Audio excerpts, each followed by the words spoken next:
Hans Niemann faced Ray Robson in round 6 of the US Championships and he played d4.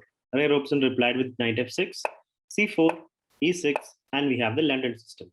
d5, c into d5, knight into d5, bishop g3, c5, striking at the center, counter strike at the center, e4, attacking the knight, knight moves, knight d2, knight c6, takes, and bishop takes. Pawn e5, kicking the knight out of its perch on f6. Knight d5, knight f3, castles. Pawn a3, trying to get b4 in. Not right now because the knight c3 will happen, probably in a while. And also stopping knight b4. So knight attacks the bishop, pawn a5, rook c1. There is a threat to the bishop, but Ray Robson does not mind. Knight e7. It's a pawn sacrifice. If knight takes, pawn takes, and rook takes, then white has won a pawn, but white's king is still in the middle.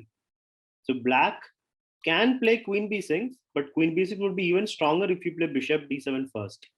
Because now queen b6 coming and he cannot go rook c2 because of bishop a4. So this becomes a good position for black. So after knight to e7, Niemann does not take the pawn. He plays bishop d3, getting ready to castle, takes, and castles. And now queen a8, getting the queen to the long diagonal, threatening the knight in a way. Rook e1, defending the knight, knight f5. Knight h4, takes and takes. Bishop e7, queen h5. So this is where Hans Niemann starts to overextend a little bit. He goes for an immature attack. So here, there is not enough play for Niemann to create an attack. So he goes b5, does Ray Robson, knight f3, rook c6, rook d1, and now rook c2. So black has already got in with his rook, and now the other rook is also coming. So b3, the pawn was attacked, rook a2, attacking the a pawn, knight d4, giving up the pawn.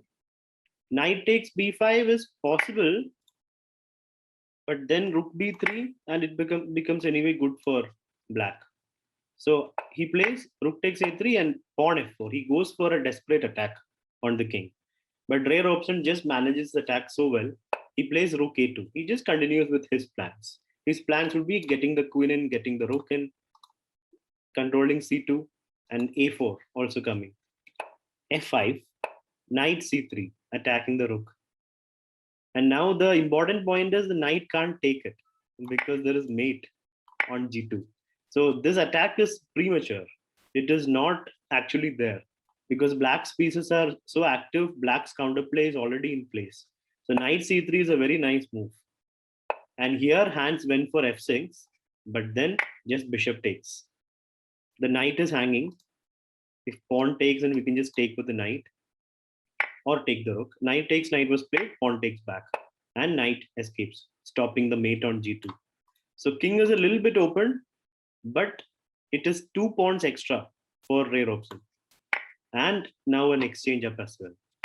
Pawn takes f6, king h8, because there was mate incoming, queen g4 and queen g7. So king h8. If queen g4 now, there is rook g8. So there's no problem. Rook takes knight. So Ray Robson is an exchange up and is also up by a pawn and has active pieces as well. The knight is pinned to g2. Rook g8, stopping any queen in moves. Queen f7 wouldn't really do anything. There is rook takes g3. There's no checks. And now everything is going to come crushing on top of white's king. So rook g8 is a nice move. King h2. Now queen comes in. So black has got control now. Rook jumps into attack, but then queen comes down to threaten checkmate again. And here white has only one move to defend. I mean, there are 2 moves. Knight h4 is also possible. But knight h4, there is just queen takes queen. So you can't do that. So queen h3, the only move. And now can you find out the next move for black? Just a free piece. Picks up a piece. It's a rook up. There is some threats here, but nothing that can't be dealt with. So here black can just deal with it. How can black deal with the threat of queen h7 mate? Do we have to give up our rook for it? Or can we still be greedy? You can play what Ray Robson played, rook g2. And when here Hans Niemann resigned because if queen takes rook, there is queen h5 check. And basically the rook falls and it's a full rook up. So even though white got this rook to f7 threatening mate, Ray Robson was able to kill that play with just rook takes g2. And after rook takes g2, Hans Niemann resigned. So it's a big blow to the young 19-year-old GM, super GM, I must say. And it looks like the pressure of the scandal is getting to him finally.